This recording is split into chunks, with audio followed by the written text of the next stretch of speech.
ஒரு பெண் அவள் அப்பாவோட பேசிக்கிட்டு இருக்கும்போது அவளோட தோழன் அங்கே வந்தான்.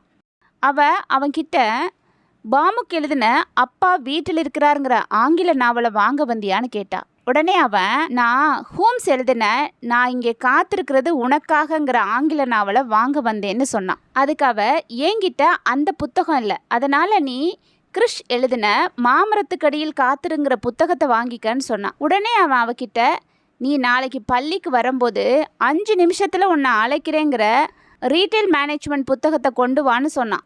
அதுக்கு பகத் எழுதின நான் உன் நம்பிக்கையை காப்பாற்றுவேங்கிற புத்தகத்தை உனக்கு கொண்டுட்டு வர்றேன்னு சொன்னான். உடனே அவளோட அப்பா, இவன் இவ்வளவு புத்தகத்தையும் படிப்பானான்னு கேட்டார். அதுக்கு ஆமாப்பா, அவனுக்கு அறிவும் புத்தியும் அதிகம்னு சொன்னான். உடனே அவளோட அப்பா, நீ அவனுக்கு ராபின் சர்மா எழுதின வயதானவர்கள் முட்டாள் இல்லைங்கிற புத்தகத்தை மறக்காம கொடுன்னு சொன்னார்.